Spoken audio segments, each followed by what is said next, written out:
नमस्कार, आपके साथ मैं हूं अर्पिता आर्या। एक तरफ चीन तो दूसरी तरफ पाकिस्तान, भारत के दोनों दुश्मन पड़ोसी देशों की साजिशों का पर्दाफाश हुआ है। लद्दाख से लेकर केरल तक दुश्मनों की साजिश का पर्दाफाश हुआ। एनआईए और सुरक्षा बल की अलग अलग कार्रवाई में 12 आतंकी पकड़े गए, जिसमें अलकायदा और लश्कर आतंकी शामिल हैं। लद्दाख में चीन सैनिकों ने भारतीय सेना को कई जगह पेट्रोलिंग से रोका है, तो एनआईए ने दिल्ली एनसीआर को दहलाने की साजिश का पर्दाफाश किया। एनआईए ने केरल और बंगाल से अलकायदा के 9 आतंकियों को गिरफ्तार किया और ये आतंकी दिल्ली में भीड़ भाड़ वाले इलाकों में फायरिंग की साजिश रच रहे थे। जम्मू कश्मीर में पाकिस्तान की भी एक साजिश का पर्दाफाश हुआ। राजौरी में सुरक्षा बल ने 3 आतंकियों को गिरफ्तार किया, जो आतंकी संगठन लश्कर तैयबा से जुड़े हैं। इनके पास से AK-56 समेत कई हथियार भी बरामद हुए। वहीं अंतर्राष्ट्रीय सीमा पर 2 दिन के भीतर दूसरी बार पाकिस्तानी ड्रोन देखा गया।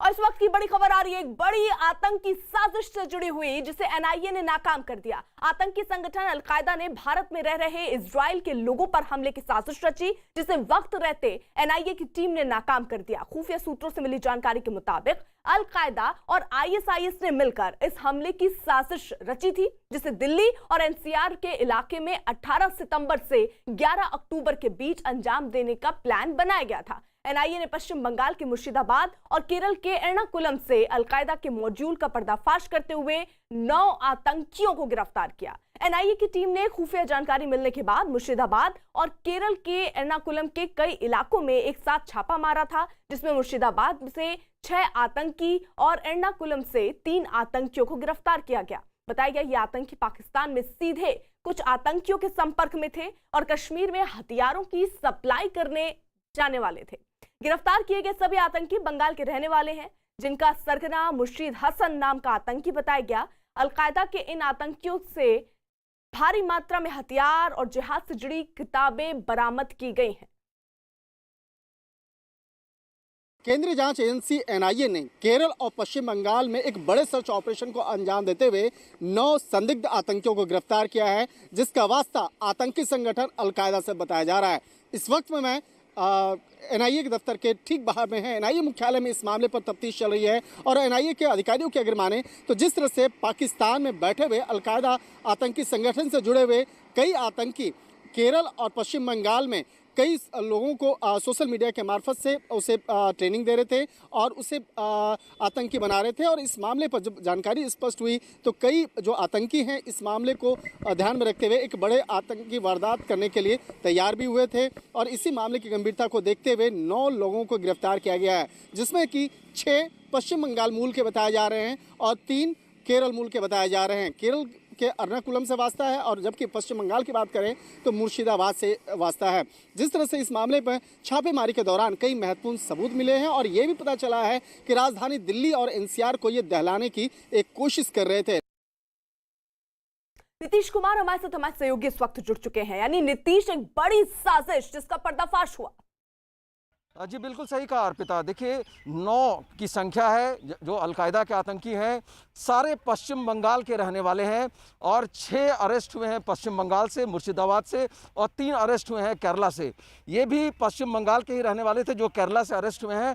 और सबसे चिंता की बात ये है अर्पिता की जो दक्षिणी भारत में जहाँ ISIS का मॉड्यूल हुआ करता था पहले, ये ऐसा लगता है कि ये पहली बार अलकायदा के लोग इतने बड़े पैमाने पर वहाँ 3 की संख्या में अरेस्ट हुए हैं। 3 को बड़ी ही संख्या कहा जाएगा क्योंकि पहली बार हुए हैं और वहाँ भी अब मॉड्यूल जो है फैला रहा है अलकायदा। शायद ऐसा पहली बार दक्षिण में देखने को मिला है, दक्षिण भारत में, कि अलकायदा का मॉड्यूल है। पहले ISIS का हुआ करता था। तो जाहिर तौर से ये इनोसेंट लोगों को मारना चाहते थे, देश में कई जगह आतंकी हमले करना चाहते थे। इसके अलावा दिल्ली NCR में जो वाइटल इंस्टॉलेशंस हैं, संवेदनशील जगहें जो हैं, वहाँ पर भी ये हमला करना चाहते थे। और पाकिस्तान में जो अलकायदा का सरगना बैठा हुआ है उससे टच में लगातार थे और उसी सरगना ने सोशल मीडिया के जरिए इनको रेडिकलाइज भी किया था। तो जाहिर तौर से एक बड़ी साजिश थी जिसको समय रहते एनआईए को पता चल गया और उसने इस मॉड्यूल को बस्ट किया है। जी। नीतीश रैया आप हमारे साथ इसी बीच बड़ी खबर जम्मू कश्मीर के राजौरी से आ रही है। सुरक्षा बल ने एक सर्च ऑपरेशन के बाद 3 आतंकियों को गिरफ्तार किया। तीनों आतंकियों को राजौरी शहर के पास से गिरफ्तार किया गया। तीनों आतंकी लश्कर के हैं और कश्मीर के रहने वाले हैं और कुछ दिन पहले ही राजौरी में आकर रुके थे। सूत्रों का कहना है कि ड्रोन के जरिए राजौरी में हथियार पहुंचाए गए थे जो आतंकियों से बरामद हुए थे। सुरक्षा बल को देर रात खुफिया एजेंसियों से जानकारी मिली कि जिसके बाद सर्च ऑपरेशन शुरू किया गया। फिलहाल तीनों से पूछताछ की जा रही है। तो आपको बता दें ड्रोन से आतंकियों को ये हथियार मिले हैं, जो आपको बता दें बड़ी जानकारी इस वक्त निकलकर सामने आ रही है। सुरक्षा बल को देर रात खुफिया एजेंसियों से जानकारी मिली जिसके बाद सर्च ऑपरेशन शुरू किया गया। फिलहाल 3 जो पकड़े गए हैं उनसे पूछताछ की जा रही है और जानकारियां इकट्ठा की जा रही हैं। आपको बता दें बड़ी खबर इस वक्त की ये कि दरअसल सुरक्षा बल ने एक सर्च ऑपरेशन के बाद 3 आतंकियों को गिरफ्तार किया और तीनों आतंकियों को राजौरी शहर के पास से गिरफ्तार किया गया। जॉइंट कार्रवाई में पुलिस ने 38 राष्ट्रीय राइफल्स के साथ मिलकर के बहुत अच्छा काम यहाँ पर किया है।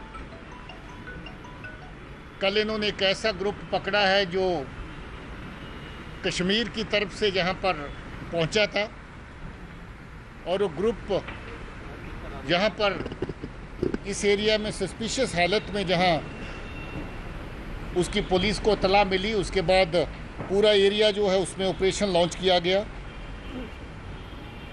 सर्च के दौरान 3 ऐसे लोग पाए गए जो बैग लेके घूम रहे थे और जो ही पुलिस और आर्मी की पार्टी को नोटिस किया उन्होंने बैग की जिप खोलते ही ग्रेनेड पार्टी के ऊपर फेंका और अच्छी बात यह है कि वो ग्रेनेड फट नहीं पाया और इतने में पार्टी ने उन तीनों को धर दबोचा। हमारे साथ हमारे कुछ सहयोगी इस वक्त जुड़ रहे हैं। अनुराग ढांडा हमारे साथ इस वक्त जुड़े हुए हैं। जल्दी से रुक पहले अनुराग ढांडा का कर लेते हैं और आपको बता दें भारत चीन टकराव से जुड़ी बड़ी खबर इस वक्त लद्दाख से आ रही है। पूर्वी लद्दाख के पेंगोंग इलाके में रणनीतिक नजरिए से अहम मोर्चे पर भारतीय फौज के कब्जे के बाद से चीन से लगातार टकराव की स्थिति बनी हुई है। गलवान और पेंगोंग के कुछ इलाकों में तो हालात ऐसे हो गए हैं कि भारत और चीन की सेना के बीच दूरी महज 100 से 300 मीटर की है। 29 और 30 अगस्त से ही भारतीय फौजों का मुख्य मोर्चे पर कब्जा है और ऐसे में चीन की सेना ताक में बैठी है कि किस तरह से इन मोर्चों पर कब्जा किया जाए। लेकिन भारतीय फौज दुश्मन को करारा जवाब देने के लिए 24 घंटे मुस्तैद है। भारतीय फौज इस समय ऐसी जगह पर काबिज है जहां से चीन का एक जवान भारतीय जवान के निशाने पर है।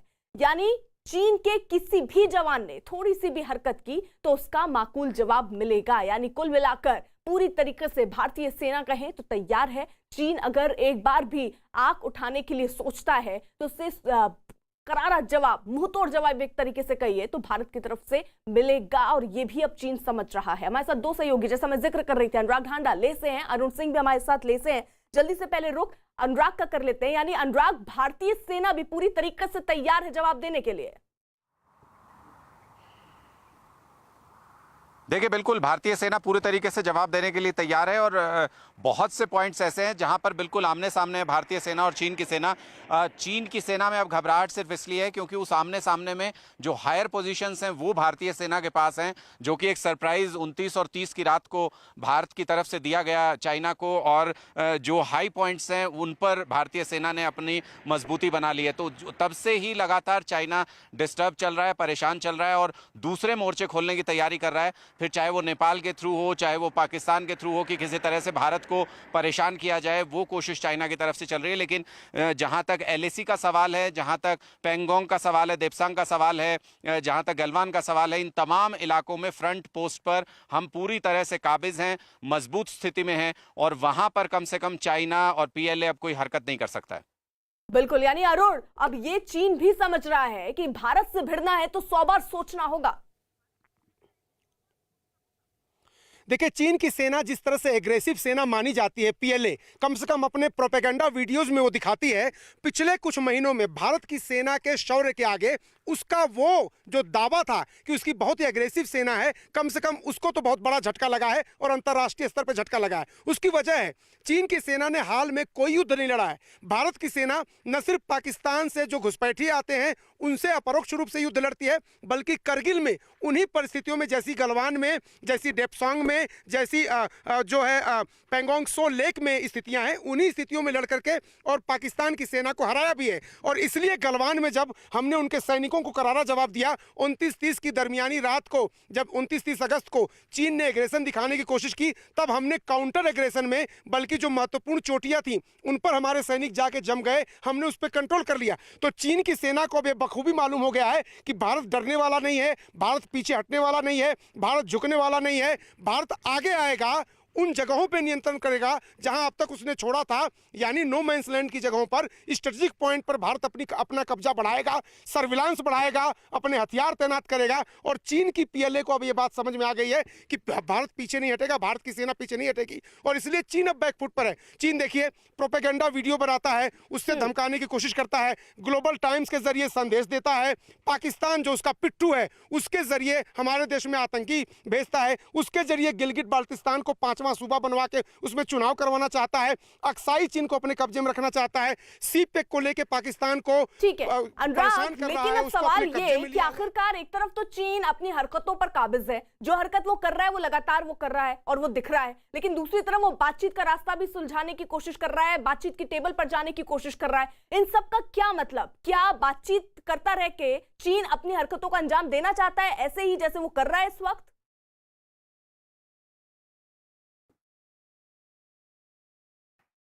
देखिए, निश्चित तौर पर भारत को एंगेज करने की कोशिश चाइना ने ज़रूर की। चाइना को लगता था कि टेबल पर वो बातचीत करता रहेगा और दूसरी तरफ वो घुसपैठ की कोशिश भी कर लेगा, लेकिन भारत ने दोनों फ्रंट पर, कोर कमांडर लेवल की मीटिंग हुई, वहां भारत ने मजबूती से अपना पक्ष रखा। वहां भारत ने ये साफ तौर पर ये बात रखी कि जो पुराना जो स्टेटस था उसको मेंटेन किया जाए। अप्रैल मई से पहले का जो स्टेटस था, दोनों सेनाएं वहां पर चली जाएं और जहां पर बीच में सिर्फ पेट्रोलिंग होती थी, कोई पोस्ट नहीं थी, वहां से सारी पोस्ट हटा ली जाए। तो भारत ने अपना पक्ष वहां भी मजबूती से रखा और साथ ही साथ घुसपैठ की कोशिशों को भी नाकाम किया भारत ने। तो निश्चित तौर पर चाइना के पास अब वो स्कोप नहीं बचा है जब उसको लग रहा था कि बातचीत में एंगेज करके हम दूसरी तरफ से घुसपैठ कर सकते हैं, बल्कि अब भारत जब बातचीत के लिए कह रहा है तो चाइना पीछे हट रहा है। कोर कमांडर लेवल की मीटिंग में बहुत देर बाद चाइना ने रिप्लाई किया कि हाँ, हम बातचीत करने के लिए आने को तैयार हैं, क्योंकि चाइना को वो अपनी स्ट्रेटेजी असफल होती हुई नजर आ रही थी कि बातचीत में उलझाए रखें और इधर से घुसपैठ कर लें। तो वो रणनीति पूरी तरह से फेल हो गई चाइना की, जिसके बाद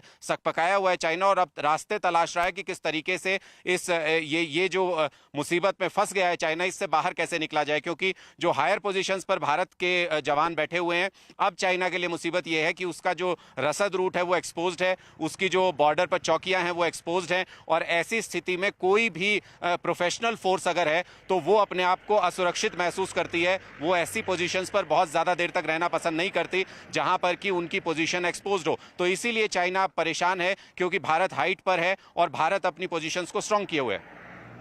बिल्कुल अनुराग, रहिएगा आप हमारे साथ, अरुण भी हमारे साथ हैं, आप दोनों रहिए हमारे साथ। लद्दाख में अगर चीन अपनी हरकतों से बाज नहीं आया तो हालात युद्ध के हुए तो भारतीय फौज इसके लिए भी तैयार है। एलएसी पर भारतीय फौज चीन की सेना की आंखों में आंखें डालकर खड़ी है, तो एलएसी के पास सेना तक मदद पहुंचने के लिए भी पूरी तैयारी की जा रही है। एलएसी के पास ही सेना और वायुसेना ने मिलकर 2 बेहद अहम हेलीपैड बनाए हैं और ये हेलीपैड हाईवे के बिल्कुल पास हैं। इन हेलीपैड को बनाने का मकसद सेना को किसी भी मुश्किल हालात में मदद पहुंचाना है, यानी सेना तक साजो सामान पहुंचाना हो या फिर युद्ध के हालात में सैनिकों को सीमा तक पहुंचाना या फिर घायल सैनिकों को अस्पताल तक पहुंचाना हो, किसी भी सूरत में ये हेलीपैड अहम भूमिका निभाएंगे। लाइन ऑफ एक्चुअल कंट्रोल पर चीन से तनाव लगातार बरकरार है। भारतीय सेना युद्ध जैसी स्थिति से निपटने के लिए लगातार तैयारी कर रही है। मैं इस वक्त लाइन ऑफ एक्चुअल कंट्रोल के बेहद करीब हूं और तस्वीरें आपको दिखा रहा हूं। देखिए इतना टफ टेरेन है ये, लेकिन यहां पर भारतीय सेना ने, वायुसेना ने जिस तरह की तैयारियां कर रखी हैं वो देखिए, हमने मुकम्मल तैयारी कर रखी है। इन पहाड़ियों के बीच, बड़े बड़े ऊंचे ऊंचे पहाड़ों के बीच, चोटियों के बीच 2 हेलीपैड भारतीय सेना ने वायुसेना के साथ मिलकर के यहाँ पर बनाए हैं, ताकि जरूरत पड़े तो लाइन ऑफ एक्चुअल कंट्रोल के ये बेहद करीब इलाका है, अगर सैनिकों को यहाँ से ले जाना हो या फिर दूसरे इलाकों से सैनिकों को यहाँ पर लाना हो और यहाँ से फिर बाई रोड वो ये जो रोड है, इस रोड के जरिए यहाँ से फिर लाइन ऑफ एक्चुअल कंट्रोल पर जाएं। वो जो हमारे सैनिक वहाँ लड़ रहे होंगे युद्ध, उनको बैकअप देना है। हेलीकॉप्टर के जरिए अगर घायल सैनिक को ले जाना है यहाँ से, और सीमा पर अगर हेलीपैड नहीं है, वहाँ पर हेलीकॉप्टर उतरने की जगह नहीं है, तो यहाँ पर बेहद ही करीब दोनों तस्वीरें हमारे सहयोगी कैमरा पर्सन राकेश नेगी दिखाएंगे आपको। 2 हेलीपैड यहाँ पर बनाए गए हैं। ये पहला हेलीपैड है, एच लिखा हुआ आपको पीले कलर से नजर आएगा, और दूसरा जो हेलीपैड है उसमें आपको पिंक कलर से एच लिखा हुआ नजर आ रहा है। और देखिए ये ऊंची ऊंची चोटियां हैं, और इन चोटियों के बीच हमने तैयारी किस तरह से की है चीन से निपटने के लिए। ये एक्सक्लूसिव तस्वीरें आप न्यूज़ 18 इंडिया पर देख रहे हैं, जहां हम हर स्थिति से निपटने के लिए तैयार हैं। भारत के करारे जवाब से चीन बौखला गया है और चीनी सेना अब लद्दाख में और टकराव बढ़ाने पर आमादा है। लद्दाख में चीन की सेना भारतीय सेना को कई जगह पेट्रोलिंग से रोकने की कोशिश कर रही है। लद्दाख में मौजूद 63 पेट्रोलिंग पॉइंट में 10 पॉइंट पर चीनी सेना अड़चन पैदा करने की कोशिश कर रही है। इन इलाकों में डेप्सांग, ड्रिग हाइट्स, गलवान और गोगरा शामिल है। डेप्सांग इलाके में पेट्रोलिंग पॉइंट 10, 11, 12 और 12A और पेट्रोलिंग पॉइंट 13 पर चीनी सैनिकों ने कब्जा रोका है। वहीं गलवान में पेट्रोलिंग पॉइंट 11 और गोगरा में पेट्रोलिंग पॉइंट 17 और 17A पर पेट्रोलिंग पर चीनी सैनिकों ने पेट्रोलिंग से रोका है।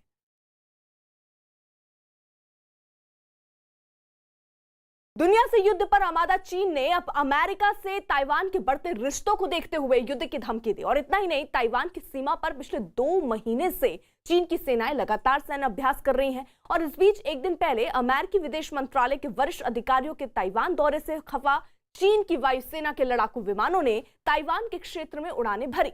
और माना जा रहा है कि चीन ने ताइवान के क्षेत्र में उड़ान भरकर चेतावनी दी कि अगर अमेरिका ने उसकी संप्रभुता से खिलवाड़ किया तो उसके गंभीर नतीजे हो सकते हैं। चीन के प्रवक्ता ने इसके साथ ही चेतावनी भरे लहजे में कहा कि चीन अपनी संप्रभुता से किसी भी देश को खिलवाड़ नहीं करने देगा। दूसरी तरफ ताइवान ने भी चीन को धमकी दी कि अगर चीन को वायुसेना ने उसके क्षेत्र में उड़ान भरी तो उसकी सेना भी करारा जवाब देगी। अमेरिका ने चीन की धमकी को दरकिनार करते हुए वन चाइना पॉलिसी को तार तार करने का मन बना लिया। और इसी इरादे से शुक्रवार को अमेरिका के विदेश मंत्रालय के वरिष्ठ अधिकारी भी ताइवान पहुंचे। इस दौरे का मतलब ये कि अमेरिका मानता है कि ताइवान तो चीन का हिस्सा है और न ही अमेरिकी अधिकारी और मंत्रियों को ताइवान जाने के लिए चीन की इजाजत की जरूरत है। 1979 के बाद ये पहली बार है जब कोई वरिष्ठ अमेरिकी अधिकारी ताइवान की धरती पर पहुंचा है। चीन की वन चाइना पॉलिसी को खत्म करने वाला एक बिल भी अमेरिकी संसद में पेश किया गया, जिसे बाद में हालांकि मंजूरी दे दी गई। इसके साथ ही अमेरिका ने साफ कर दिया कि वो चीन के खिलाफ 2-2 हाथ करने के लिए तैयार है। अमेरिका का दक्षिण चीन सागर में चीनी एकाधिकार को लेकर पहले से ही टकराव चल रहा है और दक्षिण चीन सागर में अमेरिकी सैनिक बेड़े मौजूद हैं। कई बार तो हालात ये कि अमेरिका और चीन की सेनाएं दक्षिण चीन सागर में अब आमने सामने भी आ गई। अमेरिका ही नहीं, दक्षिण चीन सागर के मुद्दे पर कई और देश भी चीन के खिलाफ हैं। तो एलएसी पर भारत अगर चीन को मुंहतोड़ जवाब देने के लिए तैयार है तो दक्षिण चीन सागर में अमेरिका ने चीन के होश ठिकाने लगा दिए। वहीं ताइवान की मदद के लिए अमेरिका ने अपने लड़ाकू विमानों से लैस 2 युद्धपोत 6 महीने पहले ही तैनात कर दिए थे। अब वो ताइवान की सेना को भी लड़ाकू विमान और हथियारों की सप्लाई तेज कर चुका है ताकि चीन से निपटने के लिए अमेरिका को अपने सैनिकों और हथियारों का इस्तेमाल ही ना करना पड़े।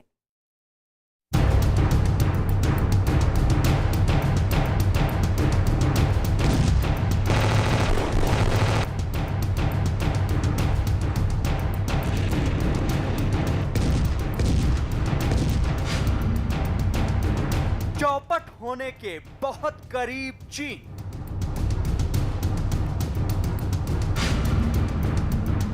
एलएसी पर चीन की सेना धराशायी।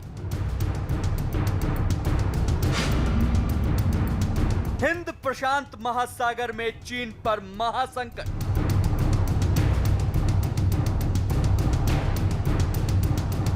भारत और चीन की सेना में सबसे बड़ा फर्क है जज्बे का।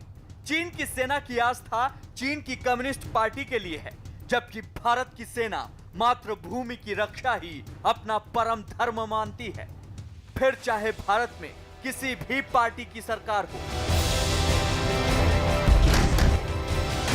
भारतीय सेना के इस जज्बे ने गलवान में सेना की टुकड़ी को बलवान साबित किया और जिस सच से चीन करीब 4 महीने से मुंह छिपाए फिर रहा था, उस सच को उसे मानना ही पड़ा। चीन ने पहली बार माना है कि उसे गलवान झड़प में बड़ा नुकसान हुआ है। दरअसल ये बात भी चीन ने रक्षा मंत्री राजनाथ सिंह के बयान से बौखलाकर ही कबूल की है। चीन ने 94 दिन बाद माना है कि उसे गलवान झड़प में नुकसान हुआ था। गलवान झड़प पर चीन के सरकारी अखबार ग्लोबल टाइम्स ने ट्वीट भी किया और लेख भी लिखा। अखबार ने गलवान में सैनिकों के मरने की बात पहली बार कबूल की है, लेकिन मरने वाले सैनिकों का कोई आंकड़ा नहीं दिया। हालांकि चीन का दावा है कि उसके भारत से कम सैनिक मारे गए। इसे चीन की चालाकी ही कहा जाएगा कि उसने गलवान में अपने सैनिकों के मरने की बात तो कबूली, लेकिन अभी तक भी सैनिकों की संख्या नहीं बताई, क्योंकि अगर सच सामने आ जाता तो दुनिया भर में चीन की नाक कट जाती और उसके अपने लोग भी उस पर उंगली उठाने लगते। हकीकत तो ये है कि गलवान में चीन के भारत से भी कहीं ज्यादा सैनिक मारे गए थे, लेकिन सच छुपाने के चक्कर में चीन के इन सैनिकों को शहीदों की तरह सम्मानजनक विदाई तक नहीं मिल पाई। गलवान में चीन के साथ सबसे हिंसक झड़प हुई थी। तब से भले चीन सेना LAC पर डटी हो, लेकिन उसकी सेना का मनोबल उसी दिन टूट गया था जब उसकी सरकार ने शहीदों को सम्मान तक नहीं दिया। गलवान घाटी में हुए चीनी अफसरों और सैनिकों की मौत को लेकर चीन के अंदर काफी देर से बवाल चल रहा है। सबसे पहले भूतपूर्व सैनिकों ने, उसके बाद उन सैनिकों के परिवारजनों ने जो कि शहीद हुए थे, और अब सेना के अंदर इस बात की आवाज उठाई जा रही थी कि हमारे शहीदों को सम्मान क्यों नहीं दिया गया। प्रोपेगेंडा में माहिर चीन की सेना LAC पर बारूद बरसाकर चीन की जनता को बहला रही है, लेकिन हकीकत यह है कि पहाड़ों की ऊंची चोटियों से लेकर महासागर तक पूरी तरह से चीन घिर चुका है। लद्दाख में चीन भारत की तैयारी से हार चुका है। ताइवान ने चीन को चेतावनी जारी कर दी है। अमेरिका ताइवान के साथ खड़ा हो गया, जिससे चीन हिंद और प्रशांत महासागर में भी घिर गया है। सबसे ज्यादा चीन को 2 देश चोट दे रहे हैं, पहला भारत, दूसरा अमेरिका। 2 महीने के अंदर अमेरिकी अधिकारियों द्वारा 2 बार ताइवान का दौरा करने के बाद चीन तिलमिला गया है। चीन ने अमेरिका को चेतावनी देते हुए कहा है कि वो आग से न खेले। यही नहीं, चीन ने ताइवान के करीब नेवी ड्रिल भी शुरू कर दी है। अमेरिकी अंडर सेक्रेटरी कीथ क्रेच 17 सितंबर की रात ताइपेई पहुंचे हैं। वो ताइवान के पूर्व राष्ट्रपति ली तेंग के स्मारक के उद्घाटन कार्यक्रम में शामिल हुए। 1979 के बाद यह पहली बार है जब अमेरिका की ओर से अंडर सेक्रेटरी स्तर के अधिकारी ताइवान के दौरे पर है। दरअसल ये साउथ चाइना सी में चीन को जवाब देने की तैयारी का ही हिस्सा है। कूटनीति और सामरिक स्तर पर अब हिंद महासागर में चीन को जवाब देने की तैयारी पूरी हो चुकी है। अमेरिका को ताइवान की मदद करना चीन के लिए एक सैद्धांतिक संदेश है। अमेरिका चीन को बताना चाहता है कि चीन के विस्तारवाद के खिलाफ दुनिया के सब आजादी प्रिय देश और डेमोक्रेटिक देश एकजुट हैं। अमेरिका के इस कदम से चीन इतना बौखला गया है कि उसने अपने जंगी बेड़े ताइवान स्ट्रेट में उतार दिए हैं।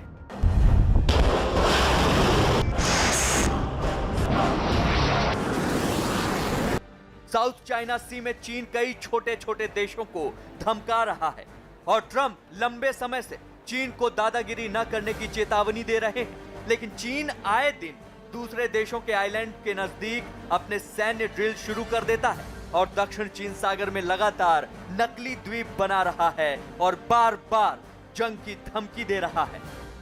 इस समय चाइना के अंदर जिस तरह की इकोनॉमिक क्राइसिस है, उससे ऐसा लगता है कि चाइना इस पोजीशन में नहीं है कि कोई बड़ी जंग किसी भी देश से लड़ सके, और ख़ासतौर से इंडिया या ताइवान को भी वो नहीं छेड़ सकता ज़्यादा। अब चीन की परेशानी लगातार बढ़ती जा रही है। उसने ताइवान को धमकाने के लिए अपने 2 लड़ाकू विमान अमेरिकी अधिकारी की यात्रा से कुछ घंटे पहले ही ताइवान की सीमा के नजदीक भेजे थे, लेकिन उन्हें ताइवान के विमानों ने खदेड़ दिया। अंतर्राष्ट्रीय दबाव में चीन की हालत यह हो चुकी है कि छोटे छोटे देशों से पार पाना उसके वश में नहीं है और वो भारत से जंग लड़ने के ख्वाब देख रहा है। चीन की बर्बादी का चतुर्भुज तैयार हो चुका है। लद्दाख की चोटियां हो, हिंद महासागर हो या फिर प्रशांत महासागर, चीन हर तरफ से घिर चुका है और दुनिया में अलग थलग पड़कर बेबस हो चुका है। ऐसे में चीन भले एलएसी पर आंख दिखाए, लेकिन युद्ध लड़ने की हिम्मत उसमें नहीं बची है। भारत को घेरने की कोशिश में जुटा चीन अब आर्थिक मोर्चे पर भी मात खाता नजर आ रहा है। कभी चीन के करीबी रहे देश भी अब उसका साथ छोड़ने लगे हैं, जिसका सबसे ताजा उदाहरण है थाईलैंड, जिसने बंगाल की खाड़ी में नहर बनाने के प्रोजेक्ट का कॉन्ट्रैक्ट चीनी कंपनियों को देने से इनकार कर दिया। न्यूज़ 18 को मिली एक्सक्लूसिव जानकारी के मुताबिक भारत और अमेरिका के दबाव की वजह से थाईलैंड सरकार ने चीन के साथ नहर बनाने के प्रोजेक्ट को रद्द कर दिया। इस कॉन्ट्रैक्ट का नहीं मिलना चीन के लिए एक बड़ा झटका इसलिए है क्योंकि इस कॉन्ट्रैक्ट के नहीं मिलने से चीनी कंपनियों को आर्थिक नुकसान तो होगा ही, साथ ही इस नहर के जरिए चीन के हिंद महासागर तक पहुंच बनाने की कोशिश भी नाकाम हो गई है। खबर है भारत ने भी थाईलैंड के सामने इस नहर को बनाने में मदद की